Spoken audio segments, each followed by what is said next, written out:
So we got a 229 DAK right here in a brand new TT gun leather holster. The holster is extremely tight. It's the first time you put it in it. That was a mistake, so. Yeah, I almost couldn't get the pistol out. So let's see if I can actually pull it out. All right, good. So please trade in DAK 40 Smith & Wesson. So this will be our first rounds out of it. You can tell it's got, you know, some wear and tear on it, but let's see how it shoots. DAK trigger is a little bit different than pretty much anything else most people have shot. It's a double action only, but it's a very smooth double action. Wow. Wasn't quite ready for that.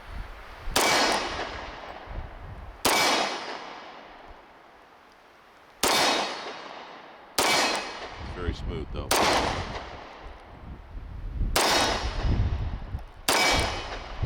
Very smooth as it comes back. And then it kind of breaks before you think it will. It kind of breaks before you think it will. No problem at all.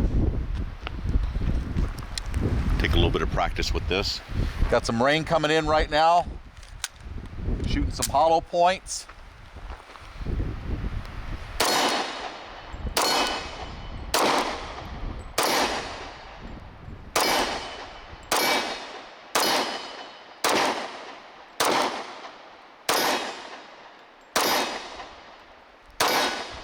What I love about these used police trade-ins is this thing has still a ton of life left in it. It's not like your Glock 22 back in the day that had 16,000 rounds through it and that was beat to shit. Yeah. This thing has some serious life left in it, in my opinion, and it is extracting the shell casings all the way over there. Really? So it's doing a really good job. I like it. It feels good when I'm shooting it, guys. And it's definitely, if I do my part, it's definitely accurate.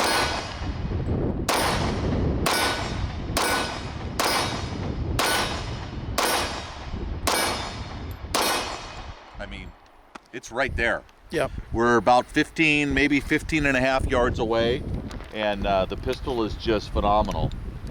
No hiccups, no malfunctions, no nothing. What do you think of the DPM guide rod that I put in the pistol? Oh, I didn't know you did. Yeah. Yeah, well, DPM is known to be really, really good, and it. How was the recoil impulse, though? That's what I'm really wondering.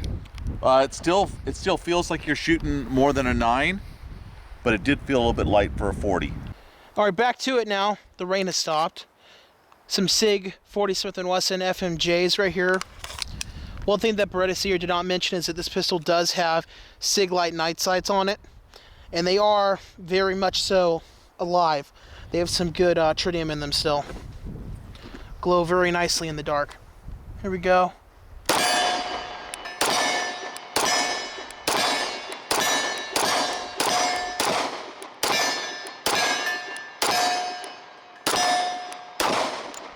This one's there, not bad. Let me show you how this works here real quick on the DAK trigger. If you have racked the slide, the first trigger pull is a 6.5 pound, very smooth double action trigger. After that, the slide will cycle, and if you reset the trigger without fully letting it out, you're gonna have an 8 or a 9 pound trigger right here. You can see that it is substantially heavier. Now, if I let it all the way out, it's a 6.5 pound trigger again. So if you let it all the way out like a revolver, you're gonna get that 6.5 pound trigger every time, versus if you need that quicker follow-up shot, it's a little bit heavier. Here we go, the rain has started again. Some more FMJs. See how it shoots single hand?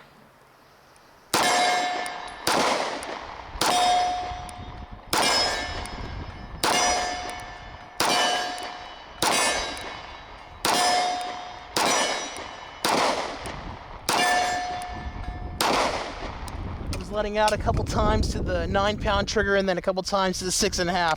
That's a little weird, getting used to that.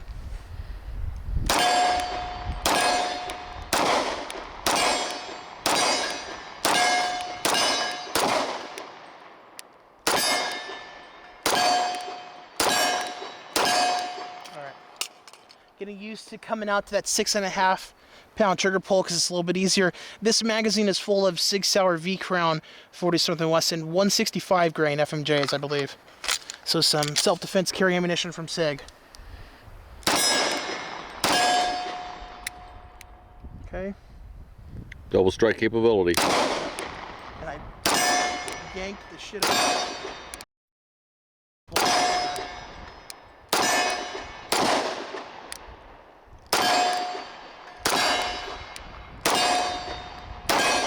I'm so used to trying to come out for that sooner reset, and because it doesn't force you out like a Smith & Wesson revolver trigger does, because it doesn't have that amazing push to make you want to come all the way out to that trigger reset, when it starts to reset that first time, I want to start pulling at 9 pounds versus letting it fully out to come to that smoother transition of the 6-pound trigger, which is really nice and clean. All right, here we go. We're back to some SIG FMJs with the 229 DAK.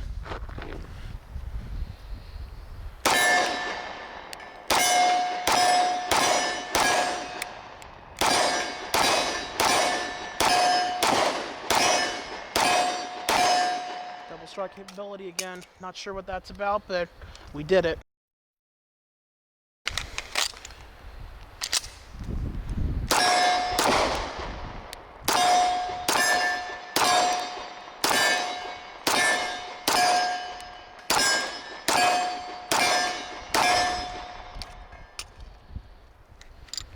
Ready, Seer?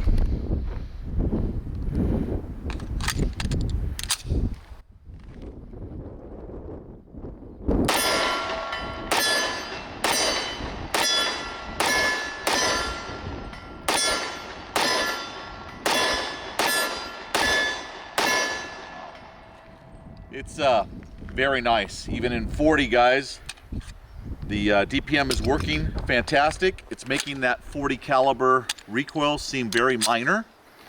Let's go from the kneeling here. And hold on a sec. One thing I want to mention is one reason why we changed out the guide rod assembly is because we have no idea how many rounds were shot through this handgun. Right. So it was a good idea just for the service life of this pistol for us to upgrade the spring assembly and all that. Absolutely. Which we talked about in my used Les Baer 91011 video that we did on the Thunder Ranch, the original one. We said anytime you pick up a used handgun and you know it's been fired more than a couple thousand rounds, why don't you just immediately replace the recoil system in it? Yeah. Good job. All right, from the kneeling.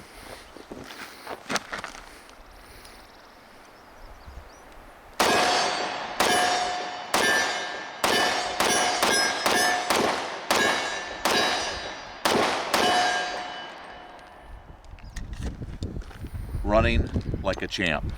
And if I remember right, this pistol was $400 over on Aim Surplus's website. So at that price, with the night sights and everything else, for a SIG Sauer handgun, that's a steal. I don't know how you can go wrong. If you guys are interested in a used one at all, look through the LE trade-ins and stuff. A lot of the LE departments don't put that many rounds through them, and if they do put a lot of rounds through them, they're pretty good about changing the recoil springs and stuff like that on them. But it's a SIG, like you said. It's a metal gun. It's going to shoot for a long time, and I'd say it's got at least 50% of its life left, which when you're paying $400 for a SIG pistol, seems like a really good deal to me. Yeah. The website we received this pistol from was Aim Surplus, so we definitely want to give them a huge thanks and a shout out to them for sending this pistol out for this video. Absolutely. Thank you very much, Aim Surplus, for sending it out, guys. It's been a pleasure to shoot. If you get an opportunity to get one from Aim Surplus as a police trade-in or something like that, you should definitely consider that, especially for the $400 price range, somewhere in there. Thanks for watching the video, guys. Remember to like, share, and subscribe to our channel here on YouTube, Beretta 9mm USA, for more guns and gear videos coming up in the future. And remember to support us on Patreon. We'll see you on the next video.